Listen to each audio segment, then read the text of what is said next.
Hi everyone, it's Laura Frames here from the Learning and Development team. It's Learning at Work Week for 2026 and this year's theme is Many Ways to Learn. And in this episode, we're talking to Aaron Phillips, Project Engineer Electrical Supervisor, on his support of work experience students at Feltham College and how powerful that learning experience can be and why opening doors to early careers talent matters, not just for us as a business, but for our industry and for the individuals themselves. And it wouldn't be Learning at Work Week unless we plugged a little bit more learning into this. So we've handed over the questions to Ellie Shaw, marketing intern, to experience facilitating a podcast. So I'll hand over to you, Ellie. Thanks, Laura. I'm Ellie Shaw, a marketing intern currently studying for my bachelor's degree in business and marketing at Manchester Metropolitan University, and I'm grateful for the opportunity to be part of this year's Learning at Work Week to gain more skills and experience on how we can communicate and market powerful stories from our employees around the business. So, Aaron, before we get into questions about the work experience placement, could you start by introducing yourself and what you do?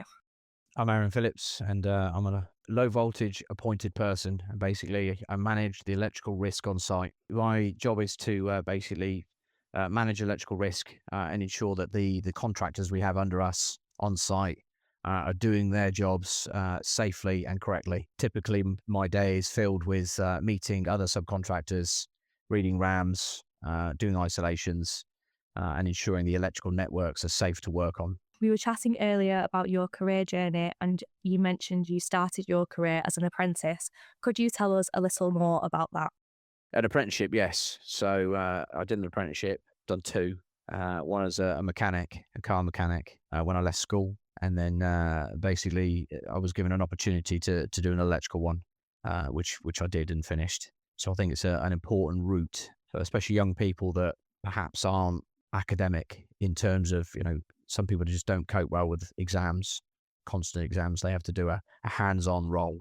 Yeah, I found it really beneficial in helping me better understand the theory side and how it works in practice with my degree and how it works in the everyday kind of scene of real life work and career. So how did the college collaboration come about then? We were discussing volunteering days, and there was a discussion about doing a joint volunteering day. And I decided that I didn't want to do a generic one. I wanted to do something that perhaps I could influence more of. And so my daughter was going to a local college. I then contacted them directly and then basically said, look, this is the role that I do. This is the background that I'm from. Is there, an apprenticeship scheme that you guys do? I'm open to coming in and doing some talks, doing some toolbox talks and meeting some of the students and doing a questions and answers session.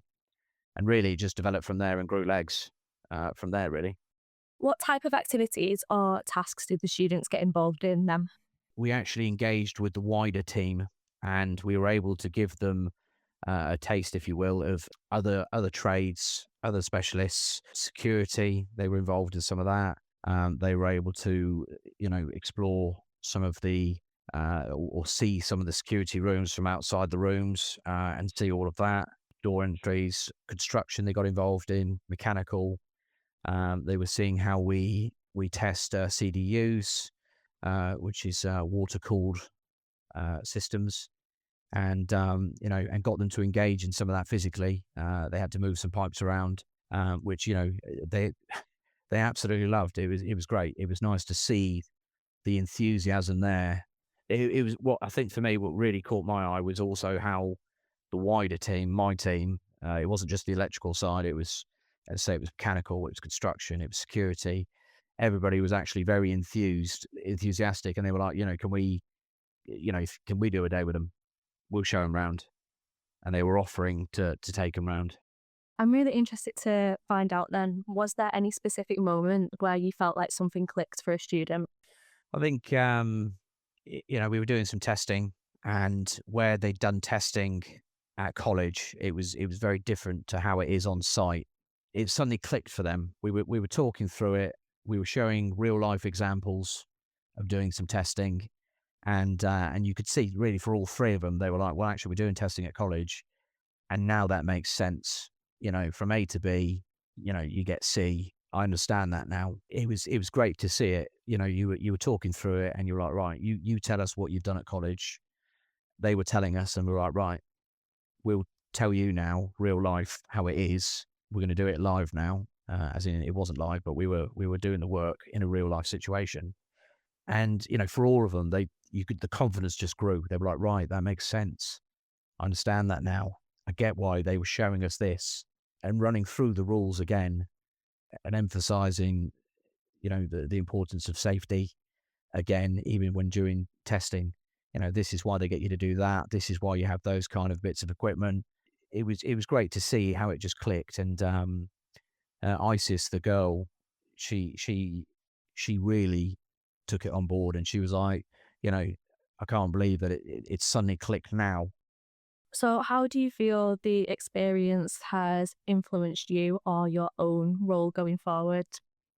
I gained resilience from it in terms of, I wasn't sure at one point if the work placement would come off, but I persisted. I started to network with other people and say, look, this is a good thing. This could benefit these kids, and if it benefits one student, then it's worth it. Was kind of the way I looked at it. And so I was, not saying that the people above me were reluctant. You have to understand that at the stages we're in certain projects, it's easier said than done. And so we only had a small window to say, look, that is the time you can do it. I didn't just give up. I felt quite resilient in terms of saying, look, this is going to happen, but we need to manage it in such a way that it succeeds. And so we even went to the college, and their window of opportunity to get the students to work experience, it couldn't work with us because of the job we were doing. And so we said, look, we can do it, and I'll do 3 students, but it's got to be in this window. Can we do that? And there was a lot of toing and throwing, but it was worth it, and it paid off. But I was glad that I didn't just go, you know what, this is hard work, because it was a few phone calls, a couple of emails, and it worked. What about now then? Are you still in contact with them or how are they progressing? To try and help them, we set up a WhatsApp group. The apprentices were on it, as in our apprentices, and basically supported them with developing their CVs, helped them to look for certain websites to find opportunities. And we're still in contact with them, today. And off the back of that, they've applied for a couple of jobs within the group. My understanding is, I think they've got interviews as well. So, which again is a massive thing, but equally it's kind of, I sort of had to say to them, look, you got an interview, but don't panic or get knocked by the first hurdle. Just you'll get there. But this is great. And yeah, it was good. And they were engaging, and it's difficult because, different students come from different backgrounds. One of them didn't have access to a computer. They had to go to the college, like, on the days that they could get there to get access to that and do a CV. And it was about reassuring them and supporting them, saying, no, don't panic. There's time. Don't worry if you don't get it right first time. Nobody gets it right first time. And the apprentices were very good. Our apprentices, they were very supportive, and they gave them their own experience. They've been with us a couple of years now, and they were offering their own suggestions, and it was good to see. And we still communicate. They have networked, which is the important key to getting success anyway, is networking and moving forward. It's at no cost to us, really, in the grand scheme of things, but it could mean everything to them. So, reflecting on the experience, it sounds like it was a really beneficial opportunity for everyone involved, including yourself and the site teams and the work experience students.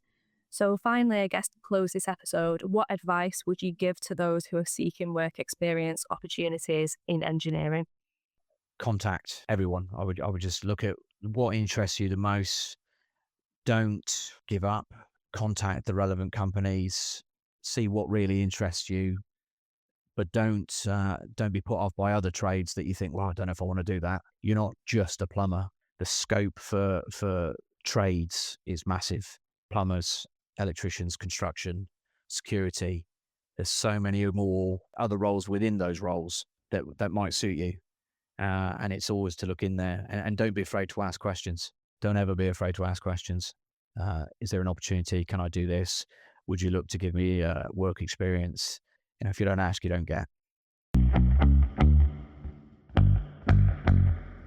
So thanks very much, Aaron, for sharing your story. And thanks very much, Ellie, for facilitating the podcast. I hope you learned something new.